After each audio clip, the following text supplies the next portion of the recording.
reacting to true story scary animations. We back with a brand new one. But real quick, if you guys like my Jason mask chain, you can have it. This exact one right off my neck. All you have to do is click the first link in the description below or go to dangbling.com. Check out which of the chains are your favorite and comment below on this video which one you like the best. And then you're automatically entered for a chance to win. I'll be announcing winners every Friday for the entire month of October. So yeah, just check them out and comment down below. But get to the kitchen, get your snacks, go, go, go. I'm talking candy, I'm talking soda, juice, chips. I need like give me some peanuts, some popping corn, some sour gummies. And gotta give a shout out to MJV Animations. They're the ones that made these amazing animations we're about to watch. But yeah, hopefully you guys got your blankets because I'm nervous and it's cold in here. And now, if you're ready, let's go ahead and check these out. Let's go. 4 years ago, in late October, I picked up a new job at a gas station. No, you didn't. My friends were throwing a big Halloween party on the 31st, but because of when I got hired, I didn't have any vacation time, so unfortunately, I had to work that night. At least I had most of the day to hand out candy and watch some movies though. I went into work at 8. The streets were pretty quiet, at least of cars, since kids were running around trick-or-treating, so I hoped the gas station wouldn't be busy. Thankfully, I got what I wished for. Only a couple dozen cars came in my first hour, and once it got closer to 10, even less were coming by. Even the roads weren't busy. I kept seeing a police car patrolling the road every 15 minutes, but aside from that, it was dead outside. I was fine with it being slow, but scrolling through my phone and seeing everyone else having fun on Halloween night was a little depressing, so I grabbed some boxes from the back of stuff to refill on the shelves. Another little while passed, and as my back was to the front door, I heard the little bell go off. I turned around and saw 3 men walking into the shop. They were all wearing Halloween costumes, like full costumes with masks and everything. One of them was dressed up as Michael Myers, but the other 2 I didn't recognize, probably some other typical Halloween characters. I could tell immediately they weren't kids though, they were grown adults. One of them even had a long beard sticking out from under the mask. Gross. One had tattoos going up his neck. I greeted them, but aside from a quick glance, they didn't acknowledge me. Maybe they were just trying to be in character or something, I don't know. But it was already weird that they kept the masks on. I left the aisle and went around to the checkout counter while I waited for them to grab what they needed. I noticed there weren't any cars outside though, which explained why I didn't hear them pull in. I watched them look around for a minute at the candy aisle. Then they picked up a bag of Dum Dum lollipops and tossed them on the counter. Find everything you needed? They didn't say anything. I rang it up and told them the total. They paid in cash. As I was doing the transaction though, I couldn't help but notice one of them in the back staring at me. Through the mask, I could only see his eyes, but they were locked on me and looked frustrated or angry or something. It made me really uncomfortable. I finished up and told them to have a good night. There was a pause though, before one of the men walked up to the front door and pulled down the bolt lock. My stomach dropped. The one that was staring at me then immediately came around the counter and shoved me onto the ground. I tried to stay calm and told them to take the money and that I wouldn't stop them. However, the other man walked around the counter and right past the register. They weren't here for the money. He forced zip ties around my hands and lifted me onto my feet. I was completely helpless as they dragged me through the store, and after briefly checking outside, they rushed me out the entrance. It was only as they dragged me toward the side of the building that I noticed an old car sitting in the grass outside the parking lot. As we reached the edge of the parking lot though, a sudden glaring light came over top us. It was a police car pulling into the lot. The 3 men dropped me on the pavement and sprinted into their car. I don't know if it just was that their car wouldn't start, or they gave up, or what, but the officers were able to get them before they got away. Whew. Backup showed up not even 30 seconds later. I guess what happened was earlier in the night, the police got a report of 3 men in costumes offering kids candy on the sidewalks and trying to lead them away from houses. That's why I kept seeing a patrol car circling the area. What they wanted to do with me, or any of the kids, isn't for sure, as none of the men confessed anything. It almost makes me glad that everything happened the way it did though, because if I'd sold them that candy and heard later on that it was used to kidnap kids with, I probably would have felt a ton of guilt. Thankfully, it didn't have to go that way. No! See, this is why I don't sell candy. I can't trust anybody on Halloween. I'm just, if somebody's wearing a mask, I'm sorry, man. You got to pass. Okay, stick with me. Don't go anywhere. Let's go ahead and check out another one. Let's go. This was way back in 2014. I was in 6th grade and had a small group of friends that I was going trick-or-treating with on Halloween.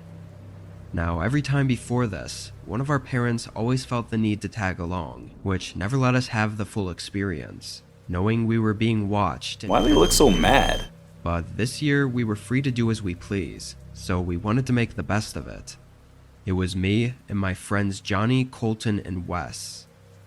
After school on Halloween day, we all got into our costumes and met up at Colton's place, then started making our rounds.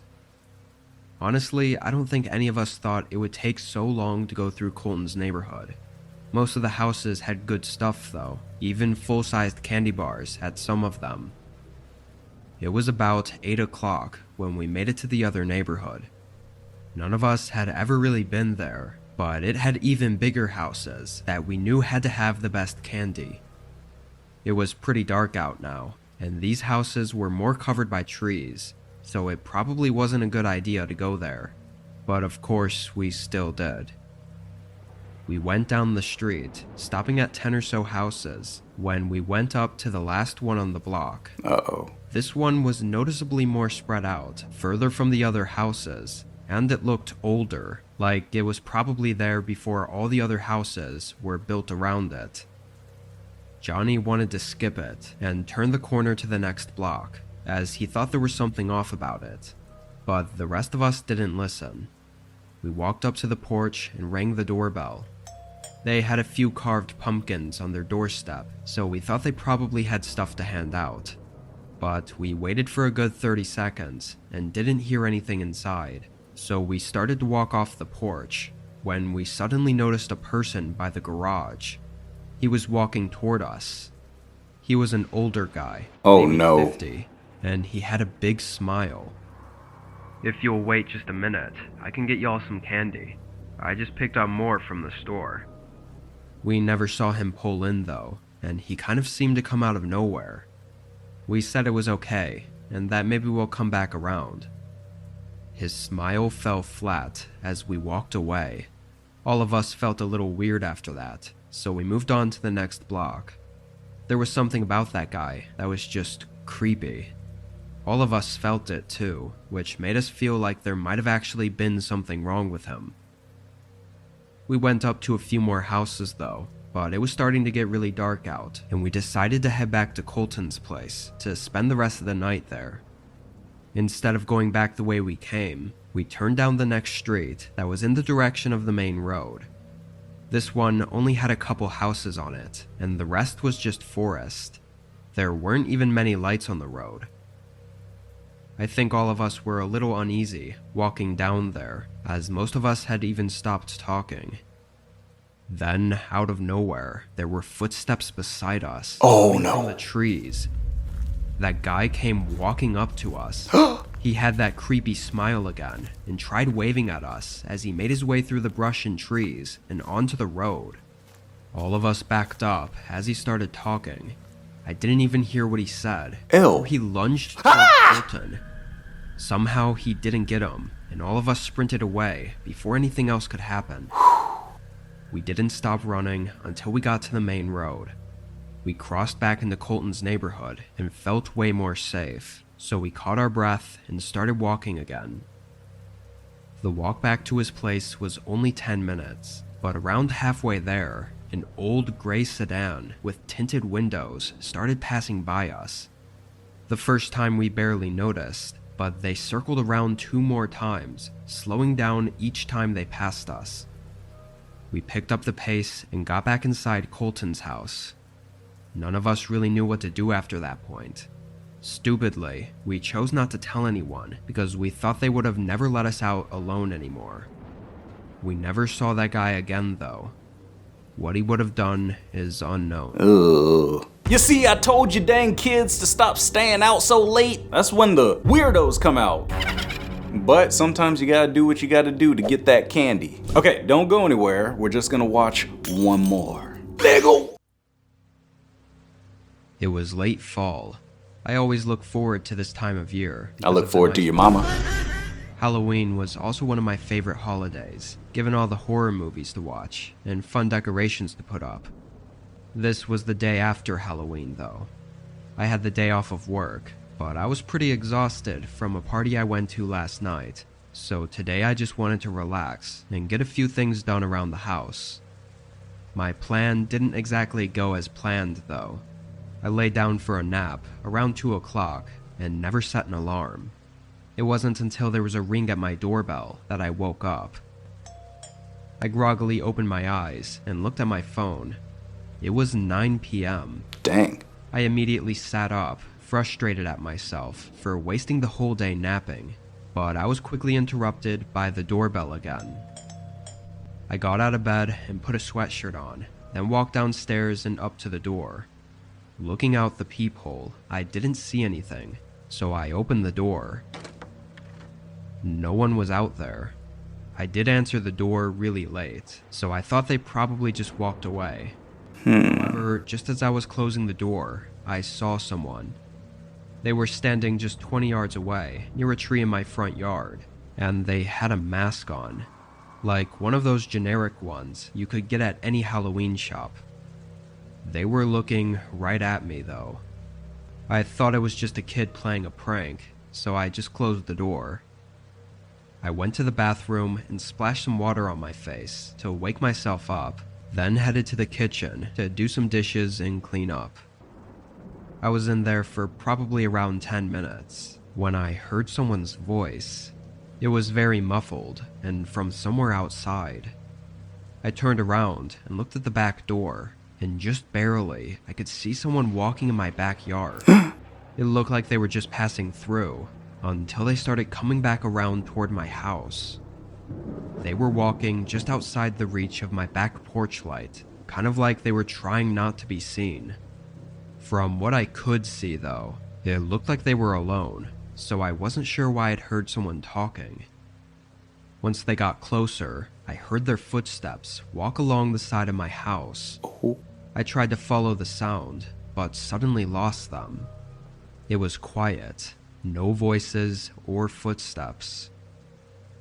As I stood there and listened intently, I began turning my head in different directions, just trying to catch any sound I could. But when I looked back toward the back door, someone was staring right at me. My whole body froze. They were wearing that same Halloween mask, but it was someone else. This person was noticeably bigger and taller than the other one. "What the hell are you guys doing?" I yelled, hoping that if it was kids, then maybe they'd be intimidated easily. It certainly didn't work. They moved away from the door and around the opposite side of the house. Just as I was going to follow them, I heard a crack behind me, followed by footsteps sprinting away. Right where I heard the sound from, there was a window, and when I lifted the blinds, I could clearly see the outer part of the wooden windowsill had been split off. No. They were clearly trying to break it open quietly, while I was distracted by the other person at the back door. Once they blew their cover, they ran. And after quickly figuring all of this out, I ran upstairs and called 911. I wasn't sure if they'd fully given up yet, but knowing they were trying to break in, with me inside, I wasn't taking any chances on what they may or may not do. They didn't seem to try anything else though. Cops showed up and took down my report, but even to this day, there hasn't been anything else on what happened. With Halloween coming up pretty soon this year, I'm definitely a little nervous about a possible second attempt. I'll update if anything happens. No, I'll update if anything happens. Matter of fact, girl, we don't need an update. We know what happens. You cooked. They came back to finish the job. No, I'm just kidding. I mean, hopefully she's still okay. But yeah, go ahead, click on the screen and watch another one. Yeah, man.